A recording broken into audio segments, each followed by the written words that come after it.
تعالیٰ ایک ایسی ہستی ہے جن کے دید کو دنیا ترستی ہے۔ اہل محفل منتظر ہیں دیر سے عالی وقار، آپ کے پند و نصاحے کا انہیں ہے انتظار۔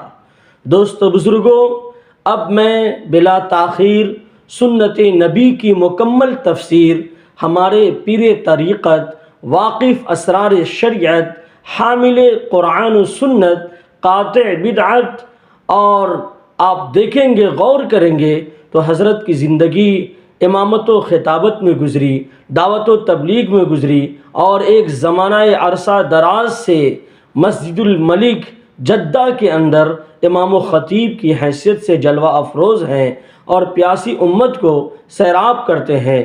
دوستو بزرگوں، ان کی زندگی کا اکثر حصہ تلاوت قرآن میں، اشاعت قرآن میں اور خدمت قرآن میں، حلقہ قرآن میں اور درس قرآن میں ان کی زندگی گزری ہے۔ تو ادب و احترام کے ساتھ میں درخواست گزار ہوں حضرت مولانا حافظ و قاری حماد عبد الباسط الندوی حفظہ اللہ ورعاہ کہ وہ تشریف لائیں اور پیاسی امت کو سیراب فرمائیں اس شعر کے ساتھ کہ سر سے پاؤں تک گلابوں کا شجر لگتا ہے، باوضو ہو کے بھی چھونے میں ڈر لگتا ہے، اگر حضرت کا ساتھ ہو تو ستاروں سے گزر سکتے ہیں، کتنا اچھا یہ پیارا سفر لگتا ہے، کتنا اچھا پیارا یہ سفر لگتا ہے۔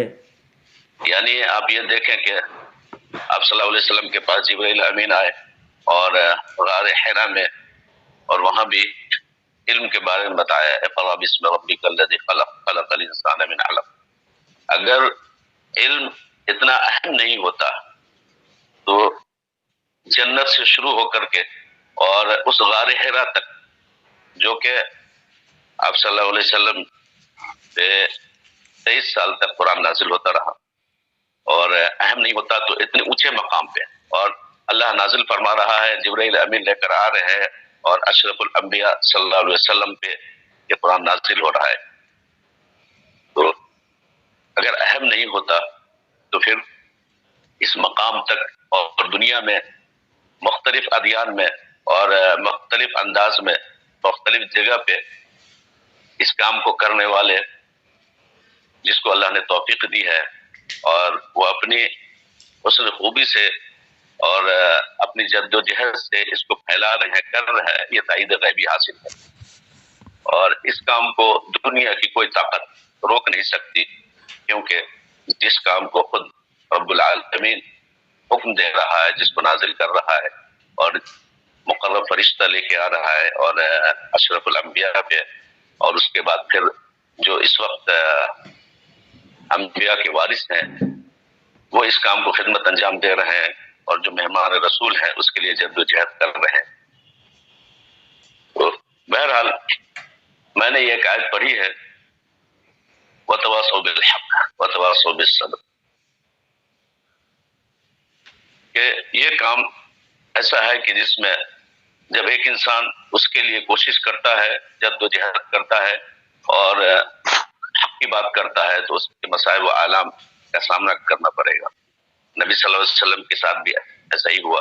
آپ صلی اللہ علیہ وسلم نے جب اس دین کے کام کے لیے آگے آپ بڑھے تو مصائب و آلام کا سامنا کرنا پڑا۔ تو میں اپنے عزیز طلبہ کو بھی یہ کہنا چاہوں گا کہ اس میدان میں جب آپ آئیں گے تو ہر طرح کی پریشانیاں بھی ہوں گی، ہر طرح کے مصائب و آلام کا سامنا کرنا پڑے گا، تو اس کو بحسن خوبی، صبر سے، تحمل سے برداشت بھی کرنا ہے اور اس کو کرتے رہنا بھی ہے۔ حضرت لقمان علیہ السلام نے جب اپنے لڑکوں کو نصیحت کی تو کہا، یا بنی اقم الصلاۃ وامر بالمعروف وانہ عن المنکر واصبر علی ما اصاب۔ جب ایک انسان امر بالمعروف کرے گا اور نہیں عن المنکر کرے گا، یعنی اچھی باتوں کا حکم دے گا اور بری باتوں سے روکے گا، تو یقینی طور پہ اس کو پریشانیاں ہوں گی، اور یہ چیز وراثت میں آئی ہے۔ نبی صلی اللہ علیہ وسلم کے ساتھ جو واقعہ پیش آیا، تو ظاہر بات ہے کہ انبیاء کے وارث جو ہے ان کے ساتھ یہ معاملہ پیش آنا ہی آنا ہے، تو ہمیں اسی صبر اور تحمل اور جذبہ اور شوق سے اس کو انجام دینا ہے۔ میں مختصر میں چند باتیں کہنا چاہتا ہوں کہ جب ہم تبلیغ شروع کریں تو ہمیں اپنے آپ سے پہلے شروع کرنا ہے. ہمیں اس کو اپنے آپ پہ اپنے اوپر نافذ کرنا ہے، اپنے گھر والوں پہ نافذ کرنا ہے. اور یہی ایک ہمارے دین کا وہ ہے کہ آپ صلی اللہ علیہ وسلم کو حکم ہوا وانذر عشیرتک الاقربین. اس کے بعد پھر آپ صلی اللہ علیہ وسلم کو جب حکم ہوا یا ایھا المدثر قم فانذر وربک فکبر، اس کے بعد جو طوفان کھڑا ہوا آپ صلی اللہ علیہ وسلم کے لیے، اور پھر آپ صلی اللہ علیہ وسلم اس جدوجہد کے لیے ایسے کمر بستہ ہوئے، اور پھر آپ نے جو مثال قائم کی جو دنیا میں آج تک رہتی دنیا تک نہ ہو سکتی ہے اور نہیں کر سکتا ہے کوئی بھی. میں حضرت مولانا علی رحمۃ اللہ علیہ نے ایک واقعہ بیان کیا، اور اس سلسلے میں میں اس کو کہنا چاہتا ہوں کہ غالباً آکسفورڈ میں پروگرام تھا، اور ہمارے ہندوستان کے ایک اکابرین میں سے تھے غالباً ہمارا سید احمد شہید رحمۃ اللہ علیہ. ان سے انہوں نے کہا کہ آپ کے ہندوستان والے کیا دور کی ان کی نظر کمزور ہے، ہندوستان والے دور کا نہیں دیکھ پاتے کیا؟ انہوں نے بتایا کیوں ایسا کیوں ہے؟ ایسا تو ہے نہیں، آپ مجھے دیں میں بھی بتاتا ہوں آپ کا دور کا دیکھتا ہوں میں. اور ایسا نہیں ہے کہ دور کا نہیں دیکھتے، کیوں آپ کا مقصد کیا ہے، کیوں پوچھنا چاہ رہے ہیں آپ؟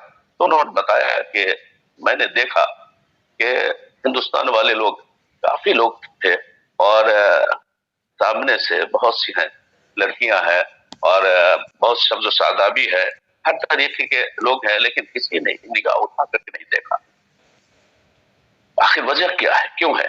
بہت سے لوگ ہیں اس میں، بہت سے ایسے بھی تھے جو غیر شادی شدہ بھی تھے، شادی شدہ بھی تھے، لیکن ان چیزوں کی تو نگاہ اٹھا کر کے نہیں دیکھا، اور ہمیں لگتا ہے کہ وہ دیکھ نہیں پاتے. بولے ایسا نہیں ہے، یہ ہمارے قرآن کی تعلیم ہے اور ہمارے نبی صلی اللہ علیہ وسلم کی تربیت کا نتیجہ ہے کہ آپ صلی اللہ علیہ وسلم اور قرآن میں فرمایا گیا یغضوا من ابصارهم ويحفظوا فروجهم وقل للمؤمنات یغضضن من ابصارهن ويحفظن فروجهن. یہ اس کا نتیجہ ہے، ان کی تعلیم کا نتیجہ ہے جس کی بنا پہ نہیں دیکھتے. یعنی یہ صرف یہ ہے کہ اللہ اور رضا اور اس کے خوشنودی کے لیے.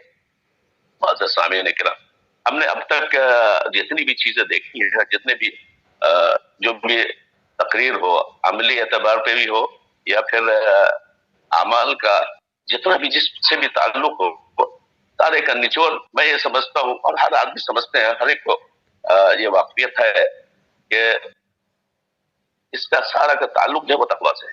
تمام عبادات کی اصل جو ہے وہ تقویٰ ہے. جیسے قرآن میں بھی ایک جگہ فرمایا گیا لن تنالوا البر حتى تنفقوا مما تحبون، یعنی تم نیکی کے اعلیٰ ترین مقام تک پہنچ نہیں سکتے جب تک ان چیزوں کو خرچ نہ کرو جو تمہیں عزیز ہو. اس کا تعلق صرف مال سے نہیں ہے، اس کا تعلق جذبات سے بھی ہے، خیالات سے بھی ہے، افکار سے بھی ہے. اپنی محبوب سے محبوب ترین چیز اللہ کے راستے میں لٹانے، اس کی جدوجہد کرنا، کوشش کرنا، اپنی ذہن سے ذہن ترین اولاد کو اللہ کے راستے میں ڈالنا. اور کوشش کرنا چاہیے ہمیں اور آپ کو بھی. جس طریقے سے آپ یہ دیکھیں کہ ابراہیم علیہ السلام کا واقعہ آیا کہ ایک ایسا موقع آیا جس پہ اللہ تعالیٰ نے ان کو، اور اس وقت سارے اسباب ختم ہو چکے تھے، اللہ نے بڑی آرزو منت کے بعد ان کو اولاد سے نوازا. اس کے بعد اللہ کا حکم ہوا، اس کے لیے انہوں نے سر تسلیم کیا. اور بڑی سوچنے والی بات ہے، اور قرآن کے اس جملے کہ ابراہیم علیہ السلام دعا کر رہے ہیں ربنا واجعلنا مسلمین لک ومن ذریتنا. سامعین کرام، وہ اللہ کے نبی ہے، اللہ کے خلیل ہے، اور انہوں نے خانہ کعبہ کی تعمیر کی اور پھر دعا کر رہے ہیں اور کہہ رہے ہیں کہ اللہ ہم دونوں کو مسلمان بنا دے. سوچنے کی بات ہے کہ ظاہر بات ہے کہ وہ نبی ہیں، اور پھر اس کے بعد وہ دعا کر رہے ہیں کہ ہم دونوں کو مسلمان بنا دے. اور اس کے بعد پھر انہوں نے وہ مثال قائم کی کہ جب کہ اللہ کا حکم ہو گیا اور کہ اپنے اس اولاد کو ذبح کرو، اپنے عزیز ترین کو ذبح کرو، تو آپ لے کر کے چل دیے، اور لے کر کے بس کے لیے چھری لی اور لے کر کے وہاں پہنچ کے مینا پہنچے. اور اس کے بعد پھر انہوں نے ان کو باندھا اور لٹایا.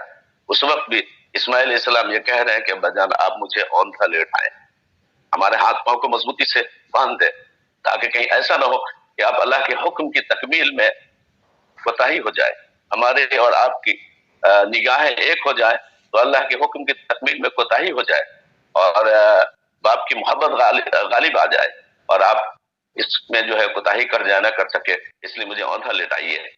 وہ اس کے بعد پھر دیکھیں آپ کے اللہ تبارک تعالیٰ کی طرف سے کس طریقے سے اللہ نے بھیجا اور اس کے بعد ان کی جگہ پہ یہ ادا ہوا۔ تو یہ مثال قائم کی انہوں نے، وہ دکھا دی اور بتا دیا کہ مسلمان ہوتا کیا ہے۔ بے شک۔ اور یہ چیز جو ہے تو اللہ تبارک تعالیٰ سے ہم لوگوں کو، تم لوگوں کو، تمام لوگوں کو اور دعا بھی ہے کہ اللہ تعالیٰ ہمیں سچے اور پکا مومن بنائے، مسلمان بنائے، اللہ تعالیٰ کے حکم پہ چلنے کی توفیق عطا فرمائے، ہر وہ راستے پہ چلنے کی توفیق عطا فرمائے جو اس کی رضا اور خوشنودی ہے۔ آخر میں بس 1-2 منٹ آپ کا اور لینا چاہتا ہوں آپ صلی اللہ علیہ وسلم کے بارے میں، کہ آپ صلی اللہ علیہ وسلم جب مکے کی وادی میں جا رہے تھے اور وہاں پہ ایک ضعیف عورت ملی اور ضعیف عورت دونوں ہاتھ میں تھیلا لیے ہوئی تھی جو وزنی تھا، اور وہ تلاش کر رہی تھی کہ کوئی ایسا شخص مل جائے جو میرے گھر تک پہنچا دے۔ اتفاق سے آپ صلی اللہ علیہ وسلم وہاں سے گزرے اور آپ نے دیکھا کہ یہ اپنا ایک تھیلا یہاں پہ رکھ کر کے پھر آگے جاتی ہے، دوسرا تھیلا رکھ کے پھر پیچھے آ کر کے اس کو لے کر کے جاتی ہے، یعنی وزنی تھا جو اٹھا نہیں پا رہی تھی۔ اب چونکہ مکہ مکرمہ میں بازار لگتا تھا، وہاں سے انہوں نے سامان خریدا تھا۔ اتفاق سے آپ صلی اللہ علیہ وسلم جب وہاں سے گزرے اور آپ صلی اللہ علیہ وسلم دیکھا تو کہا کہ امی میں آپ کا یہ تھیلا لے لوں، سامان لے لوں، آپ کا پہنچا دوں؟ تو انہوں نے کہا ہاں بیٹا لے لو یہ۔ تو آپ نے ایک جب لیا تو انہوں نے کہا کہ ایک میں لے چلتی ہوں، کہا نہیں، دونوں تھیلا کو لے کر کے آپ صلی اللہ علیہ وسلم نے کاندھے پہ رکھا اور لے کے چل دیا، یہاں تک کہ وہ ضعیف عورت چلتی رہی اور اپنے مقام پر جب پہنچی اور اس کے بعد انہوں نے ان سے فرمایا، وہ عورت نے کہا کہ بیٹا یہ میرا گھر ہے، یہاں پہ رکھ دو۔ انہوں نے رکھ دیا۔ اس کا آپ صلی اللہ علیہ وسلم جب چلنے لگے تو ضعیف عورت نے کہا کہ بیٹا تمہاری کیا مزدوری ہوئی؟ تو آپ صلی اللہ علیہ وسلم نے فرمایا کہ میں نے آپ کو امی کہا ہے اور بیٹا بھی کہیں ماں سے مزدوری لیتا ہے؟ کہا نا بیٹا نہیں ہے۔ اس کے بعد پھر آپ صلی اللہ علیہ وسلم جب چلنے لگے تو انہوں نے بلایا اور بلا کر کے کہا کہ بیٹا میری عمر تو یہاں پہ گزر گئی ہے اس سرزمین پہ، اور میں ہر نصیب و فراز کو جانتی ہوں، ہر طرح کے حالات کو جانتی ہوں، میں ایک نصیحت کرنا چاہتی ہوں تم کو۔ تو آپ صلی اللہ علیہ وسلم نے فرمایا کہ ہاں فرمائے۔ انہوں نے کہا بیٹا یہاں پہ ایک شخص ایسا آیا ہے اور جس کا نام محمد ہے، انہوں نے ایک کوئی دین لا کر کے لوگوں میں متعارف کرایا ہے، اس کے نتیجے میں ماں بیٹے میں، بہن بھائیوں میں، میاں بیوی میں تفرقہ بن گیا ہے، تم ان سے دور رہنا۔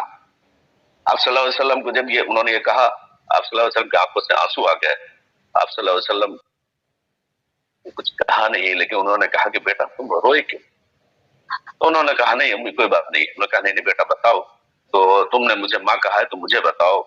تو انہوں نے آپ صلی اللہ علیہ وسلم نے کہا کہ امی جسے کہہ رہی ہے کہ جن سے بچنا وہ میں ہی محمد ہوں۔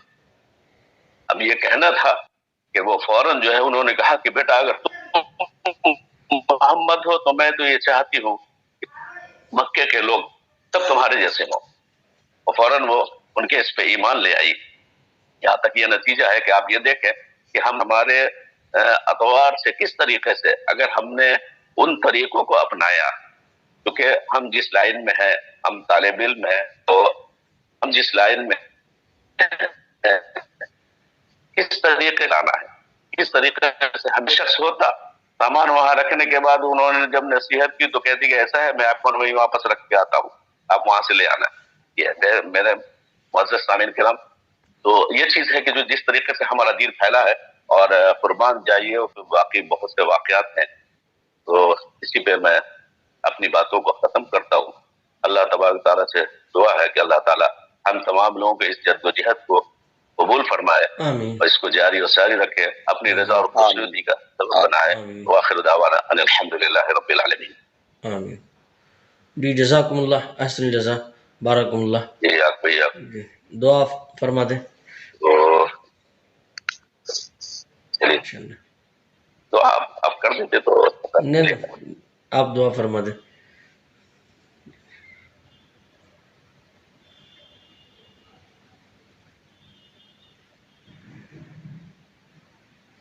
الحمد لله رب العالمين والصلاة والسلام على أشرف الأنبياء والمرسلين سيدنا ونبينا مولانا محمد وعلى آله وصحبه أجمعين. ربنا آتنا في الدنيا حسنة وفي الآخرة حسنة وقنا عذاب النار. ربنا ظلمنا أنفسنا وإن لم تغفر لنا وترحمنا لنكونن من الخاسرين. اللهم إنا نسألك بأننا نشهد أنك أنت الله لا إله إلا أنت الأحد الصمد الذي لم يلد ولم يولد ولم يكن له كفوا أحد. رب ارحمهما كما ربياني صغيرا. ربنا اغفر لي ولوالدي وللمؤمنين يوم يقوم الحساب. اللهم إنا نسألك العفو والعافية في الدنيا والآخرة. اللهم إنا نسألك رزقا طيبا وعلما نافعا عملا متقبلا.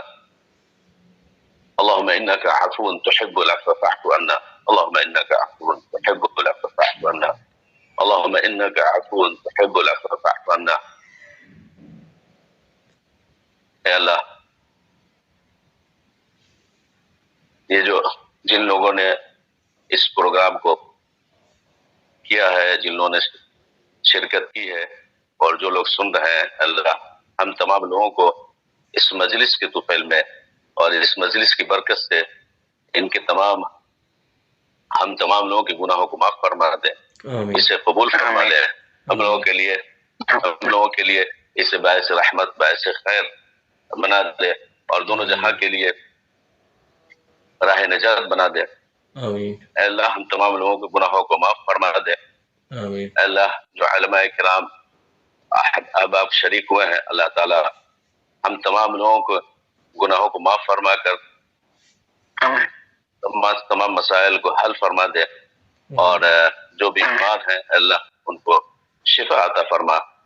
جن کے ساتھ جو مسائل اور مصائب ہیں اللہ تعالیٰ اپنے فضل و کرم سے حل فرما دے. اے اللہ دنیا کے تمام مسلمانوں اور دنیا میں جہاں جہاں جو مسائل چل رہے ہیں، جو مصیبتیں ہیں مسلمانوں پہ، اللہ اپنے فضل و کرم سے اسے دور فرما دے. اپنے رحم و کرم سے مسائل کو حل فرما دے. اور جو لوگ پریشان ہیں اللہ ان کی پریشانی کو دور فرما دے. اے اللہ شروع دنیا سے لے کر آج تک جو لوگ تیری جوار رحمت میں پہنچ چکے ہیں، اے اللہ محض اپنے فضل و کرم سے ان کی مغفرت فرما دے، اپنا رحم و کرم فرما دے. اللہ تیری جوار رحمت میں ہے. اے اللہ عیسیٰ علیہ السلام نے یہ دعا کی تھی کہ اللہ ان تعذبهم فانهم عبادک وان تغفر لهم فانك انت العزیز الحکیم. کہ اللہ اگر تو عذاب دے گا تو کس کو دے گا؟ یہ تیرے ہی تو بندے ہیں. اے اللہ تو اگر عذاب دے گا تو تیرے ہی تو بندے ہیں، کس کو عذاب دے گا؟ اور اگر تو معاف کرے گا تو یہ تو تیری شان ہے، مغفرت کرنے کی تیری شان ہے. اللہ ہمارا اپنے فضل و کرم سے دنیا کے تمام مسلمانوں کی مغفرت فرما دے اور تمام لوگوں کے مسائل کو حل فرما دے. جہاں جہاں مسلم حکومت میں جہاں جہاں مسائل چل رہے ہیں اللہ میں اپنے فضل و کرم سے اس کو حل فرما دے اور مسلمانوں کی عزت و آبرو کو تمام کی حفاظت فرما دے. اپنے فضل و کرم سے رحم فرما دے. ربنا تقبل منا انك انت السميع العليم وتب علينا انك انت التواب الرحيم. وصلى الله على سيدنا محمد وآله وصحبه اجمعين یا ارحم الراحمین. آمین یا رب العالمین. جزاکم اللہ حسن جزا تمام احباب